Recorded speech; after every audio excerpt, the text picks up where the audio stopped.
The Signal Oil Program, The Whistler.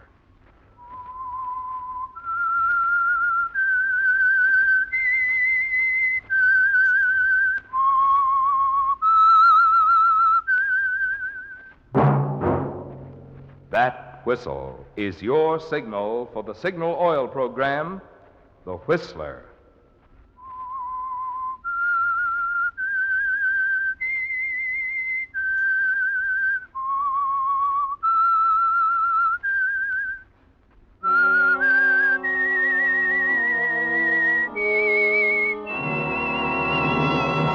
I am the Whistler, and I know many things, for I walk by night. I know many strange tales hidden in the hearts of men and women who have stepped into the shadows. Yes, I know the nameless terrors of which they dare not speak. Yes, friends, it's time for the Signal Oil Program, The Whistler, rated tops in popularity for a longer period of time than any other West Coast program in radio history. And Signal gasoline is tops, too, tops in quality. It takes extra quality, you know, to give you extra mileage. And Signal is the famous Go Farther gasoline. So look for the Signal circle sign in yellow and black that identifies friendly dealer-owned Signal stations from Canada to Mexico. And now the Whistler's strange story, The Silent City. For 15 years, George Malcolm had been a reader for the Latimer Publishing Company. 15 years plowing through the tangled syntax, the dull metaphors, the silly little scribblings of people who think they can write without learning how, and he was sick of it. Why, George Malcolm knew more about writing than they ever would. However, he hadn't been able to sell that idea to his boss, Mr. Latimer, though he'd tried time and time again without success. Yes, George Malcolm knew the meaning of the word frustration too well. But on that morning early in April, as he walked into Mr. Latimer's office to try again, George didn't realize that he would also soon learn the meaning of the word murder. Mr. Latimer? Oh, yes, George, you wanted to see me. Yes, sir.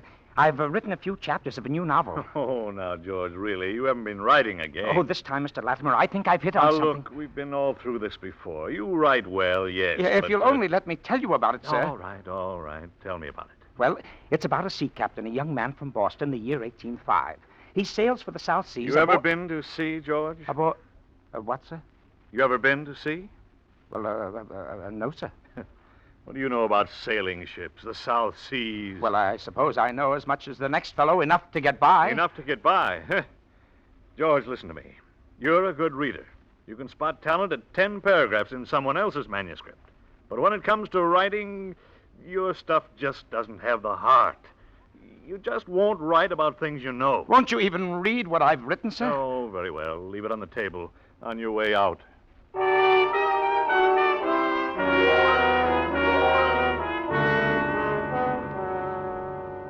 It's the same old runaround, isn't it, George?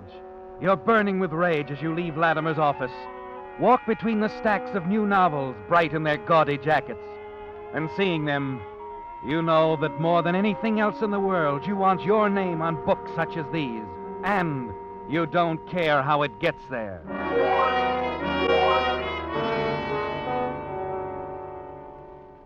When you reach your desk, you find it piled high with manuscripts. You begin to leaf through them, thinking more of how your $100 a week looks stacked beside the royalties of a bestseller than what you're reading.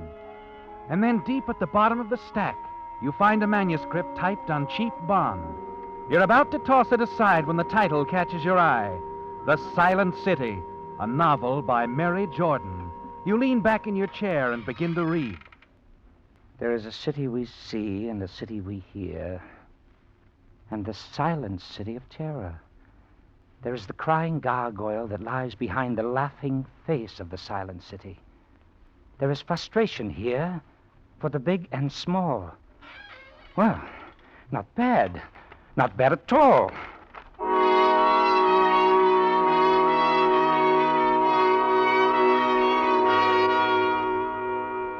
It interests you, doesn't it, George?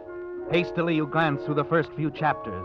There are some mistakes in construction, in approach, But the talent, the heart is there. The mistakes can be corrected. And how you wish you had written this novel. You turn back to the top sheet.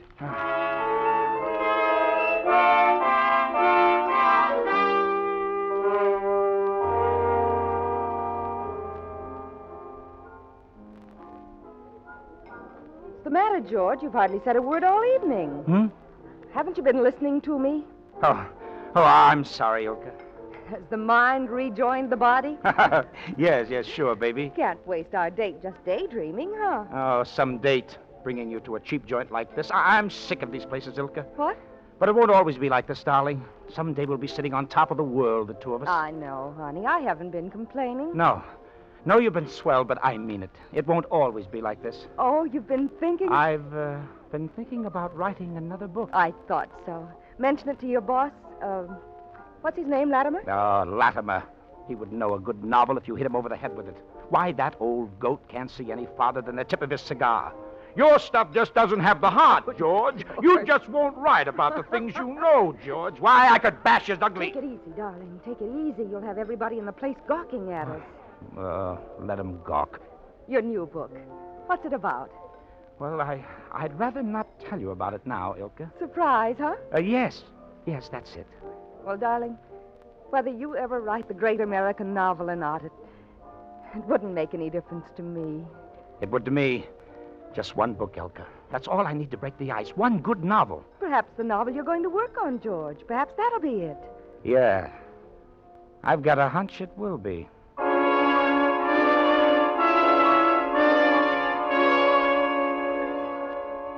After you take Elka home, you walk the streets for a long time, thinking about the silent city, Mary Jordan and Beachmont. It's a desperate chance to take, isn't it, George? And you're afraid to think of the consequences. It's almost 2 a.m. when you return to the downtown district, and suddenly up ahead you see the red neon sign flashing on and off over the wide doors. It's like an answer, and you know what you're going to do. You hurry inside the depot, then to the ticket window. Yes, sir? When is the next bus pulling out north on the main line? Not till 3:30. Get you up to Goldfield by noon, no? I'm not going that far. Give me a ticket to Beachmont.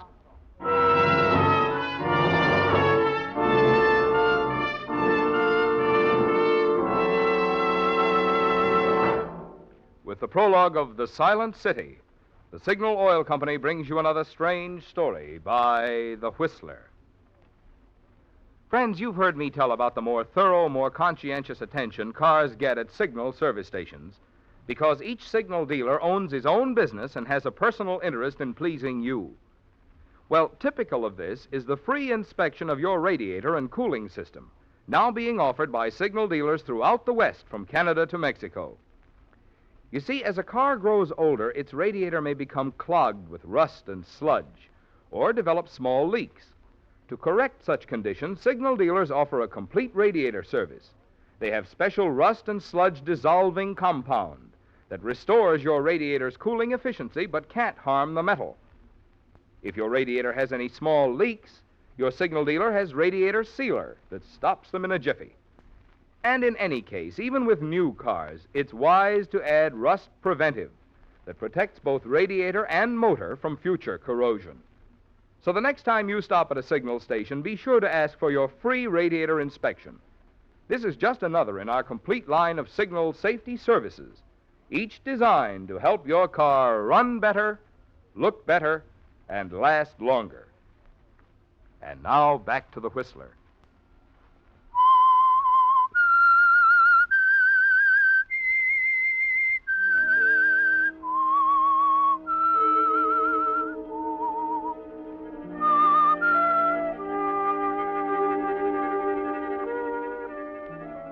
And so, early Saturday morning, a few hours before dawn, you're aboard the bus rolling north toward Beachmont and Mary Jordan, author of The Silent City.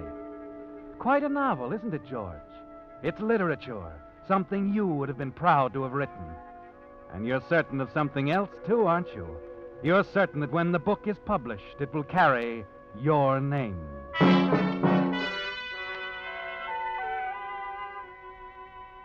It's a few minutes after 10 in the morning when your bus arrives at Beachmont. a quiet, sleepy little town just off the main highway. And a quarter of an hour later, you're walking down Miller Avenue, a quaint little side street shaded by huge pepper trees. In the middle of the block, you find the address you're looking for, 375, a flight of wooden steps and a flat upstairs.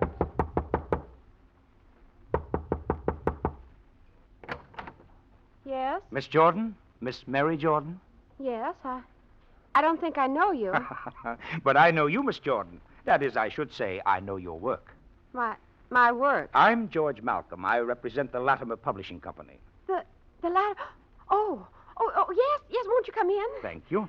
Oh. I hope I'm not disturbing you, Miss Jordan. I know it's a little early. No, not at all. I'm sorry the apartment is... Well, I didn't expect you. May I sit down? Oh, yes, please do. Here, I'll get these things out of the way. So you're Mary Jordan. Oh, yes. Oh. Well, we've read your novel, Miss Jordan. Oh? Yes, and frankly, we like it. We like it a lot. You like it? Oh, I've worked on it so long. Put in a good many hours on it, huh? Oh, yes, most of it during the evening. Well, fortunately, I have the flat to myself. It's so much easier to write. Oh, you live alone? Yes, that's right. I've only been here in Beechmont a short time. I'm from Illinois. I see. And when Mother died, well, there was nothing to keep me back home, and, well, I just thought it would be better if I went out on my own. Of course, I understand. Tell me, Miss Jordan, what do the good citizens of Beechmont think of your writing? Oh, they don't. Well, what do you mean? I mean, they don't know anything about it. Oh, they don't. Oh, no. In a small town like this, they'd laugh at me. Besides, what does a waitress know about writing novels? So that's where you got your material for the Silent City. Oh, yes. I met so many interesting people, so I wrote about them. Oh, I've always wanted to write, and it was easy writing about people. I was told always to write about the things I know. Yes. Now, about your novel, Miss Jordan. As I said before, it's far better than the average. However, we feel it will need considerable rewriting. Oh, I wouldn't mind rewriting. I wouldn't mind at all. You'll need help, of course. That's why I came up here to Beechmont, Miss Jordan. It's part of my job, you know. Oh, then you're really going to publish my novel? Just as soon as we make all the necessary changes. Oh, well, about the rewrite, will I have to go into town? Oh, no, that won't be necessary. I think we can work better right here. Nice and quiet, no one to disturb us. And the sooner we start, the better. Well, I don't have to go to the cafe until 5 this afternoon. Then I suppose I could get Margie to work tonight for me. Yes, why don't you do that? And do you think you could arrange to have every Saturday off from now on?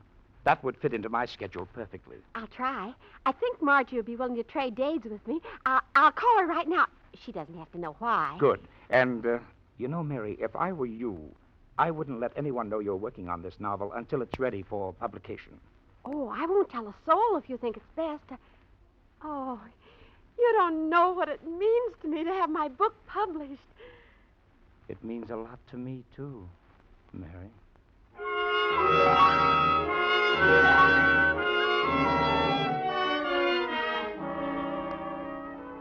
It couldn't have worked out any better, could it, George? All day Saturday and into the black hours, you sit by Mary Jordan and her typewriter and guide the writing of the Silent City. It's almost 3 o'clock in the morning when you decide it's time to return to town. You leave Mary with a handful of notes, suggestions for her to work on during the week while you're gone. When you return to your apartment in town, you tumble into bed without bothering to take your clothes off. It's almost noon when the phone wakes you.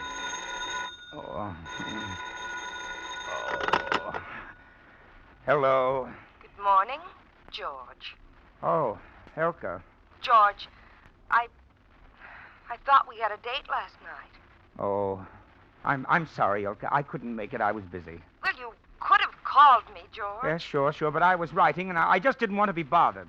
Oh, am I bothering you, George? Oh, baby, listen. Oh, let it go, George. I don't want to quarrel with you. Elka, give me a break, will you? I've got a lot on my mind. Another girl? Oh, sweetheart, what kind of talk is that? I couldn't make it any clearer. Elka, you've got to believe me. I was busy writing. All right, George. All right. Look, honey, I'm dead tired. Be a good girl and let me finish my nap, huh? I'll see you tomorrow, okay? Oh, very well. And, George. Yes? If there is anyone else, don't let me know. I wouldn't like it.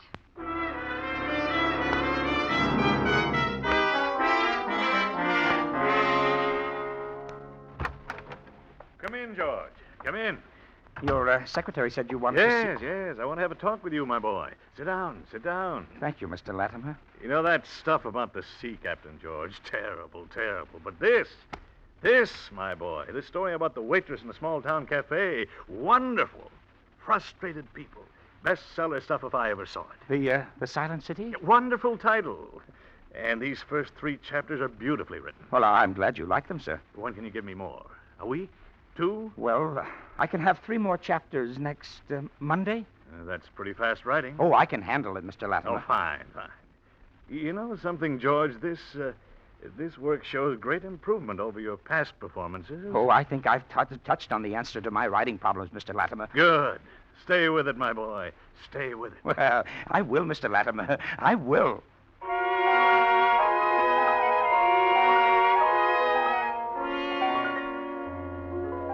Frustration, Mary. You've got to show it here.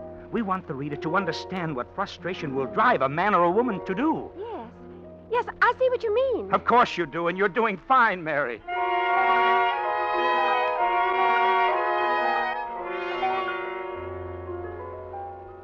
How many chapters have you turned in now, George? 12, Mr. Latimer, and all quite good, too, don't you think? Yes, excellent. You think we can finish the Silent City by, say, around the 1st of June? Well, now I don't know. I tell you what. Suppose you take the rest of the month off, huh? I'm anxious for you to finish the novel. I'd like to start it rolling as a serial in one of the national magazines. Drum up interest, you know. All right, Mr. Latimer. I'll see what I can do. Now, I don't want inferior work, but I want speed. And I'm willing to pay for it. Does this check convince you? $5,000. A token of our faith. Call it in advance. What do you say, George? 1st of June? 1st of June, Mr. Latimer. 1st of June, you'll have my novel.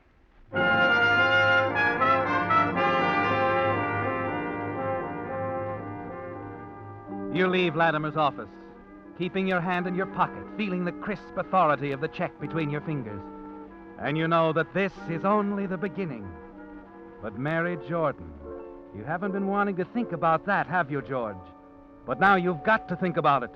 What's to become of Mary Jordan? $500? Why, George! It's all yours, Mary. A token of our faith. Call it in advance.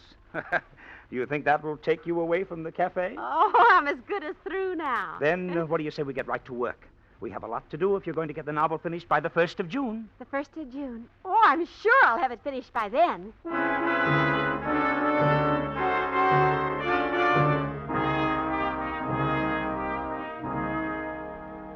Days flow into weeks, and as you sit there making notes for Mary to follow at the typewriter, you're a little surprised with yourself. You're actually beginning to feel a little sorry for her. Too bad that things have to turn out this way.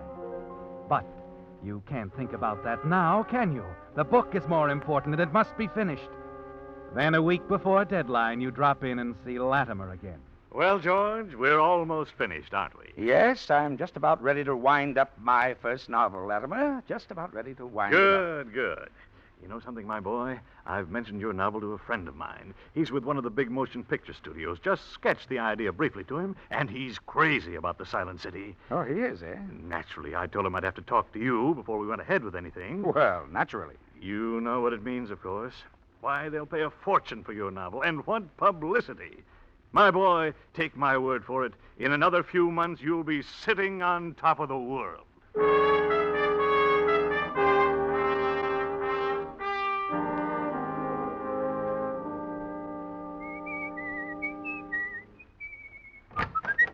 Hello, Mary. Oh, George, come on in. I've been waiting for you. Well, I'm sorry I'm so late, Mary. I had a lot of things to do in town, you know, and I missed the bus, too. Say, isn't that a new dress? Uh-huh. You like it? Wow. Turn around. Very pretty. And say, what's this? The table's all set, candles. You're not expecting someone, are you? Oh, just a little celebration for the two of us. I thought it would be nice if we had dinner. Oh, yes. We should celebrate, shouldn't we? What? Oh, what do you mean? Well, you'd already made your final note, so I thought I'd surprise you. I worked all last night after you left and most of today, and I finished the last chapter. You finished it? Yeah. Oh, I knew you'd be surprised. I made up my mind last night. Oh, you've been so wonderful about everything, so I decided I'd finish up that last chapter if it killed me.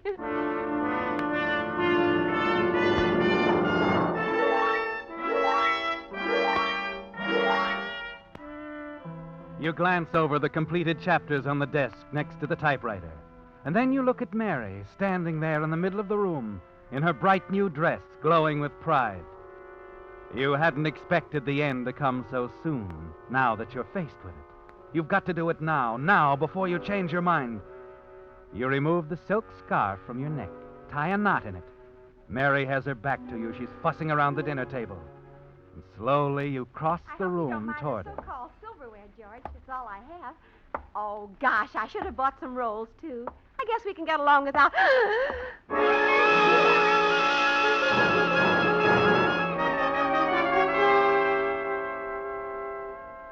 Yes, it's all very sad, isn't it, George? But it had to be done. You pick up the final chapters of The Silent City, stuff them into your briefcase, along with all the other papers on the desk. You can't leave a single trace of The Silent City here, can you? Then one last thing before you leave. You step to the dinner table and blow out the candles.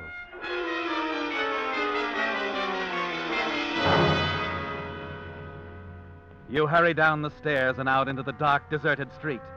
A few yards up the block, a car is parked at the curb, but you pay little attention to it. And then as you walk past it, you stop in your tracks. George? Huh? George. The voice is familiar, isn't it? Yes, very familiar. You turn and walk slowly to the car. Hello, George. Elka, what are you doing here? You mind if I ask you the same thing? So you've been following me. You've been... Uh-huh. I know all about your little trips to see Mary Jordan. At least that's the name on her mailbox.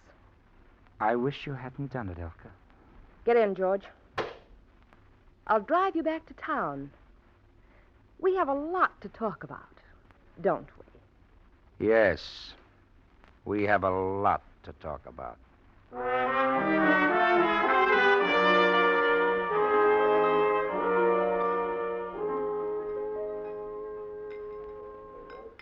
Oh, hello, Mr. Malcolm. Hello, Fred. How's everything? You know how it is afternoons. Kind of quiet, just the regular customers. Bourbon like always, Mr. Malcolm? Yeah. Okay. Oh, Mr. Malcolm, I seen something in the papers a little while ago. That lady used to come in here with you a lot, Miss Robinson. I heard you call her Elka. Yes. Funny. I mean, it's kind of unusual name. That's why I remember. Well, in the afternoon paper, there's a story about... That's right, Fred. Oh, gee, that's tough. What do you suppose happened? Well, just as the papers say, I guess. Evidently drove her car off the road. Lost control, huh? Went into the river and drowned. Oh, gee, that's tough. Well, that's the way it goes. Uh-huh. That's the way it goes, Fred.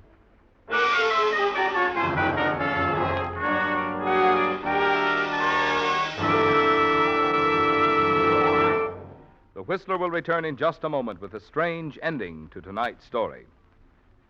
Meantime, for the benefit of you who missed last week's Whistler, I want to repeat what we honestly believe is today's greatest tire value. I'm referring to Signal Dealer's new price on Lee Deluxe 4-ply tires, just reduced from $15.25 to only $12.95 plus tax. Imagine only $12.95 for a nationally advertised top-quality tire in the popular 616 size. Other sizes proportionately low-priced. If you've been comparing prices, you know that $12.95 is actually less than the second-line price of some tires. But this is not a second-line tire. In fact, Lee of Conshohocken has never in 45 years made anything less than top quality. And today's Lee Deluxe 4-ply tire, which Signal dealers are now featuring at $12.95, is the same quality, has the same patented double-life cord construction, which made Lee tires outstanding among leading brands.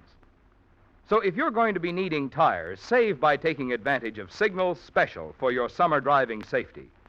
Get your Signal dealer's trade-in offer for your old tires now. See for yourself that for value plus quality, your best buy today is the top quality Lee Deluxe tire, which Signal dealers are now featuring at only $12.95. And now back to the Whistler.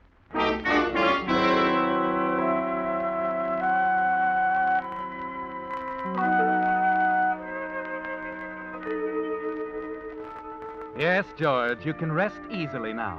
It's all over. There isn't a soul alive who can trace you to 375 Miller Avenue, Beachmont, and to the murder of Mary Jordan. There's a small news item about it in the afternoon paper, the same edition that carries the story of Elka's accidental death. That was unfortunate, too, wasn't it? But then Elka was the link, the only link connecting you with Mary Jordan, and that link had to be broken. Now the novel is finished. Your novel, George. And soon you'll be seeing your name on that stack of gaudy jackets. Yes, that's what you've wanted all along, isn't it? Early Monday morning, you walk into Latimer's office with the final chapters of The Silent City. Good morning, Mr. Latimer. How's the old... Oh, I'm sorry. I didn't know you were busy. Come in, George. Come in. George, this is Lieutenant Bates of Homicide. Hello, Mr. Malcolm. Well, how are you, Lieutenant? Look, if you gentlemen are discussing something, I'll come back another... This concerns you, Mr. Malcolm. Oh? It's about the Silent City, George. Your novel, isn't it? Why, yes. Yes, it is. A girl was just found murdered up at Beachmont. Mary Jordan. Ever hear of her? Jordan? Mary Jordan? No, I'm afraid not, Lieutenant. Never heard of her, hmm? No. Okay, Mr. Latimer. Read him the letter. Letter? Well, what letter? I received it Saturday morning, George. It's from Mary Jordan. What? Says something about putting it in the book, wanting it to be a surprise, repaying you. Read him the last part of Miss Jordan's letter, Mr. Latimer. To the man who spent so many unselfish hours aiding me in writing my first novel, The Silent City, in gratitude, this book is dedicated to George Malcolm.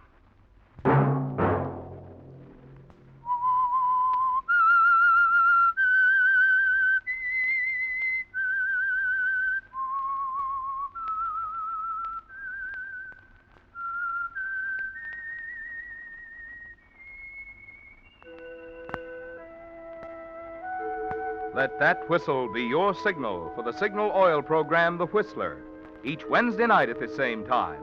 Brought to you by the Signal Oil Company, marketers of Signal gasoline and motor oil and fine quality automotive accessories. Signal has asked me to remind you, to get the most driving pleasure, drive at sensible speeds, be courteous, and obey traffic regulations. It may save a life, possibly your own.